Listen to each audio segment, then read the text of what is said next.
Greetings, dear people of God at Trinity and beloved friends beyond.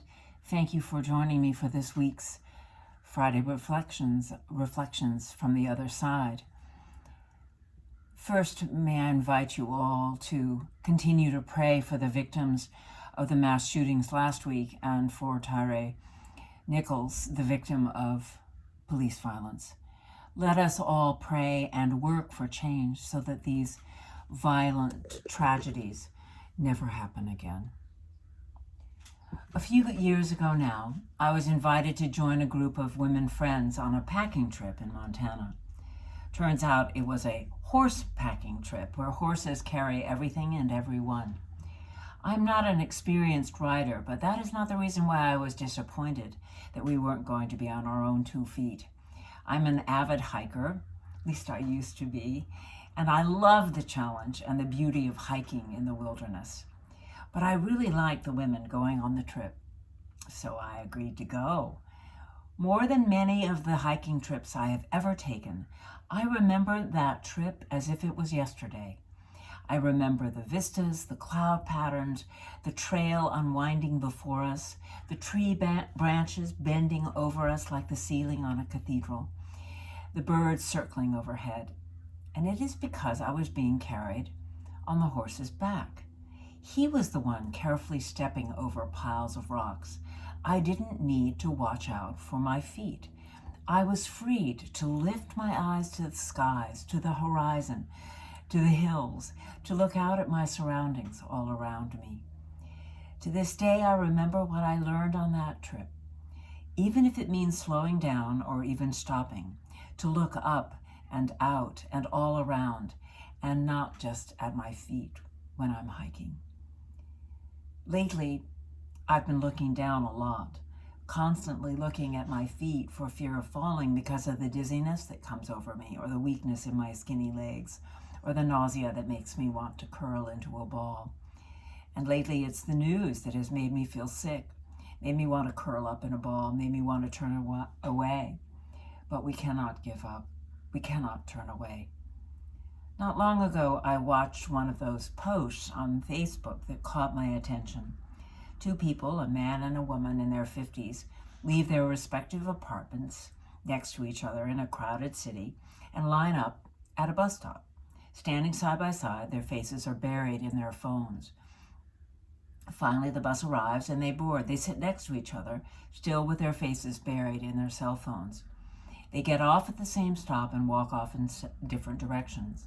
And then the clip goes back to the beginning with the 2 leaving their apartments. But this time, the 2 notice each other in the bus line.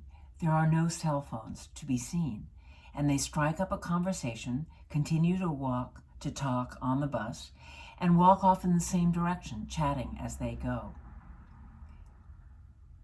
What else? Who else are we missing by burying our faces in our cell phones? In an article in the New York Times a week ago, wonderful Margaret Rankle, contributing opinion writer and author, tackles the subject of the epidemic of selfie taking. Quote, "There is no simple way to banish the ennui of our age, but maybe it would help if we stopped looking at our own faces and turned instead to documenting the vanishing natural world in all its manifestations. Perhaps that change would change us in more essential ways too. Would we finally learn to love the magnificent planet we were born to inhabit?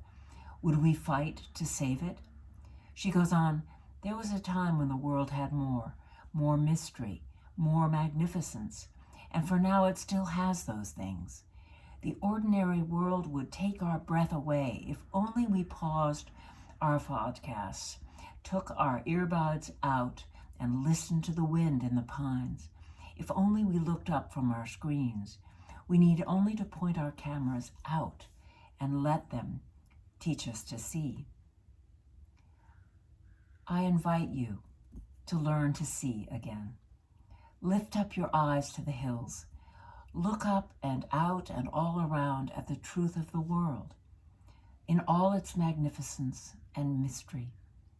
What would it be like if we all took the time to photograph what Rankel calls commonplace miracles?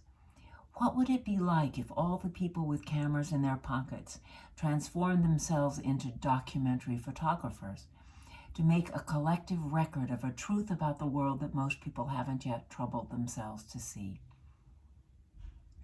Mary Oliver writes, I don't know exactly what a prayer is.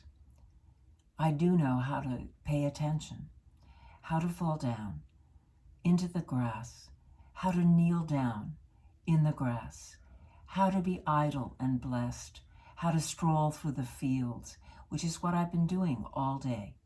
Tell me, what else should I have done? And she gives us instructions for living a life, saying, instructions for living a life. Pay attention. Be astonished. Tell about it. Amen.